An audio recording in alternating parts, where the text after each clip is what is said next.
All right, so we're diving into Fooled by Randomness by Nassim Nicholas Taleb. Yeah, this book, it's a cult classic, I think. It is, especially I think in the finance world, Oh, yeah, for sure, definitely. But it goes way beyond that.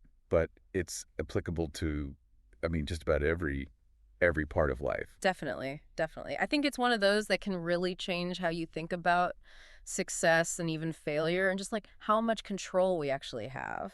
Yeah, it's pretty eye-opening. Yeah, How often, like, we just think things are skill when actually it's just luck. totally. And it's interesting, right? Because Taleb, he comes from that world. Yeah. He's a trader, he's run hedge funds, and he's a fellow at Current. Like, Yeah. it's not like he's just, theorizing. Right, he's been in the thick of it. Totally, totally. Which I think gives him a lot of credibility Yeah, for sure. on this topic. So in our deep dive today, let's explore how randomness and chance can look like skill Okay. and how easy it is to misinterpret things. Perfect. Yeah. He's got some fascinating examples, Yeah, yeah. like Nero Tulip. Yeah, he's a great example of the trader who looks like he has like the Midas touch, but then it Yeah. all falls apart. Let's actually start before Nero with one of Taleb's opening anecdotes, Okay. which is Croesus and Solon. All right. So Croesus, king of Lydia, super rich, super powerful, asks Solon, "Who's this wise Greek guy? Yeah. Aren't I the happiest man alive?" Yeah. And Solon basically says, "Hold your horses, buddy. No one can be called truly happy until they're dead." It's like such a good setup Yeah. for this whole book because fortune can change just like that Exactly. in an instant, you know? And that's like, it makes me think of that problem of induction, Oh, yeah. right? Where you see like a few data points, maybe someone's on a winning streak or a company has a hot stock, Hmm. and you're like, oh, it's all skill or this is going to keep going up. It's like the market, right? It's been up for 5 years, so it's got to keep going up, right? Right. But, it's basing judgments on very limited observations without taking into account all these unseen events that could totally flip things around. Which brings us back to Nero Tulip. Yeah. So this wildly successful trader Yeah. makes millions. Everyone thinks he's a genius. And then, boom, some random event. Taleb doesn't even tell us what it is. Wipes him out. Yeah, and it's not like he loses his talent or anything. Right. It's that he's operating under this illusion of control Yeah. and doesn't realize that so much of what's going on is just chance. So how do we account for these alternative histories, all these unseen events that could have happened but didn't? That's where this idea of alternative histories comes in. Yeah. Taleb says we need to imagine all the paths an event could have taken, not just the one that actually happened. So for every Nero Tulip that makes millions, there could be 10 other, like, equally talented traders who are just unlucky, Exactly. and we don't see them. Exactly. And so then we draw these conclusions just based on the winners. That's exactly right. It's almost like we're always playing Russian roulette, and we just focus on the people who survive each round, That's a great analogy. but not the ones that didn't make it. Yeah, and it's made worse by something he calls smooth peer relations, Okay. where we surround ourselves with people who have similar outcomes. So it validates our worldview. So everyone you know is a successful entrepreneur, you're like, oh, that's just normal. Totally, But- but it's not. It's like this echo chamber where you can't tell what's luck and what's skill, And you might make decisions based on that. which can be really dangerous. Yeah, okay, so how do we get out of that trap? Well, Taleb suggests using something called Monte Carlo simulation. Okay. It's not about predicting the future, but rather running these thousands of hypothetical situations to see how things might play out. So instead of focusing on like the one most likely outcome, you're forced to consider all the other ones. Yeah, all these possibilities, even these like black swan events that we tend to ignore. It helps you appreciate how easily things could have been different. Totally, yeah.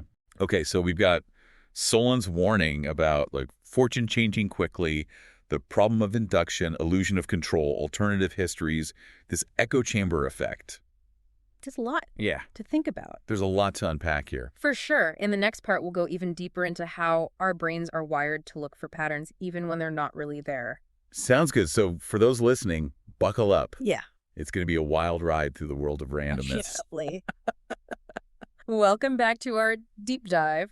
We were talking about, how our brains just love to find patterns. Oh, yeah, even when they're not there. Right. It's like there are these pattern-making machines They are. always trying to make sense of the chaos. Yeah, and that can be really helpful in a lot of situations. Oh, for sure. But it can also totally trip us up. Especially when we're talking about random events. Yeah, Taleb calls it the narrative fallacy, Right. where we like impose a story on something to make it make sense, Yes. even if the story is not like accurate. Exactly. And he uses a bunch of examples. Yeah. Like there's this guy, Mark, who's a lawyer living in Manhattan. Yeah, Mark. I remember Mark. Yeah, he's doing pretty well. Good job, family, nice life. Yeah. But he's constantly surrounded by these super rich hedge fund managers That feels bad about himself. and starts feeling like he's a failure. Yeah. Which is like classic survivorship bias. Yeah. He's comparing himself to like this tiny sliver of winners. Right. Not all the people who tried and didn't make it. Exactly. And it's like, imagine going to some fancy gala Okay. and everyone around you looks like a supermodel. Yeah. You're going to feel pretty bad about yourself. Right. But it's not the full picture.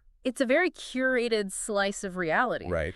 And so you end up with these really distorted ideas about success, about happiness, about what's even possible. Yeah. And it reminds me of what Taleb says about that book, The Millionaire Next Door, Oh, yeah. Good point. where they argue that most millionaires are like frugal. They live below their means. They're hardworking. Right. But Taleb points out, like, they only talk to the millionaires. Yeah, the survivors. He didn't talk to all the people who tried to do that and failed. Exactly. So it's like saying, oh, the key to winning the lottery is to buy a ticket on a Tuesday. Right. Just because that's what the last winner did. Right. But you're ignoring all these other factors. All the other variables, and that one data point might just be totally random. Right. We're back to that problem of induction. We are. So how do we, like, not fall into this trap? How do we get better at seeing, survivorship bias and all these other things? Well, I think the first step is just being aware. Okay. Just knowing that these biases exist Yeah. can help you be more critical of the information you come across. So instead of being like, oh, wow, look at that person. They're so successful. Their method must work. You're like, wait a minute. What's the context here? Right, exactly. Okay. And I think Taleb also really stresses understanding the role of chance. That even the most talented people can fail if the odds aren't in their favor. Which is kind of a humbling thought, right? Like you think, oh, if I just work hard enough, I'll be successful. Right. But it's not always that simple. No, sometimes luck plays a huge part. But I guess it's also kind of freeing in a way. It is. It takes off some of the pressure. Yeah. It lets you focus on what you can actually control. Okay, so we've got survivorship bias, narrative fallacy, this problem of induction, the role of chance. What else does Taleb say about how our brains can trick us? Well, a big chunk of the book is about how we just really misunderstand probability. Okay. We see patterns where they don't exist. We misinterpret coincidences. We think we can predict the future way better than we actually can. So like that feeling when you're at the casino and you're on a winning streak and you think, I've got this figured out. Exactly. Yeah. It's so easy to get swept up in the moment and think you have way more control than you do. And it's not just casinos, right? This happens everywhere. Oh, yeah, all the time. Like Taleb uses this great example of a money manager Oh, yeah. who has like a 50-50 chance of making or losing money each year. That's right. Totally random. And just by pure chance, some of them are going to have a string of winning years. And they look like geniuses. Yeah, and everyone's like, what's their secret? Right, but as Taleb points out, it's just statistics. It's like flipping a coin. Exactly. If you flip a coin enough times, you're going to get a bunch of heads in a row eventually. Right. Doesn't mean the coin is rigged or you have some special coin-ferring power. Right. It's same with the stock market. There's just so much randomness. So much we can't control. So then how do we deal with all this uncertainty? That's the big question, and that's what we'll get into in the next part. Okay. Taleb actually gives us some pretty practical advice on how to, manage risk and make better decisions in a world full of surprises. Sounds good. Let's wrap this part up and get to the practical stuff. All right, so we're back for the final part of our deep dive into Fooled by Randomness. Yeah. And, we've been talking about how easy it is to think luck is skill. Totally. How our brains are wired to see these patterns even when they're not really there. Right. And how all that can lead us to make some, not so great decisions. Yes, definitely. So now we're getting to the part where Taleb actually gives some advice Okay. about how to live with this awareness of randomness, Yeah. which he calls randomitis. Right. And I think it's interesting. He starts off by being super humble. Yeah. He actually calls the chapter, I Am Not So Intelligent. It's a good one. And it's not about him putting himself down. It's Right. more about recognizing that even if you understand randomness intellectually, you're still human. You've still got emotions. Yeah. And those emotions can really mess with your decision making. So it's not about becoming like some emotionless robot. No, not at all. Okay. Taleb even says that he struggles with this, Especially in trading where the stakes are so high. especially in that world. Yeah. So how do you manage those emotions then? Like, let's say you're watching your portfolio just tank when the market crashes. Well, one thing Taleb suggests is what he calls the Odyssean mute command. Oh, yeah. Odysseus plugging his ears with wax so he couldn't hear the sirens. Exactly. It's about learning to block out the noise, Okay. not reacting emotionally to every little thing that happens. Which is so hard to do, It is. especially these days where we're just bombarded with information constantly. Yeah. Everyone's freaking out about the latest market news. Yeah, so what do you do? Well, Taleb says it's really important to have a clear plan, Okay. like a set of rules that you stick to no matter what's happening around you. So you take the emotion out of it as much as possible. Exactly, as much as you can. It's like having a pre-flight checklist for your investments. I like that analogy. Yeah. Keeps you grounded when things get turbulent. And this ties back to what we were talking about before, those gamblers' ticks and pigeons in a box. Oh yeah, those pigeons. Right. They develop all these weird superstitions, Because they thought they were controlling when the food came out. even though it was totally random. Totally random. And Taleb says we do the same thing, right? We do. We create these rituals. Like the trader who always wears his lucky socks on a big trading day. Yeah, or the investor who refuses to sell a stock because it was a birthday gift.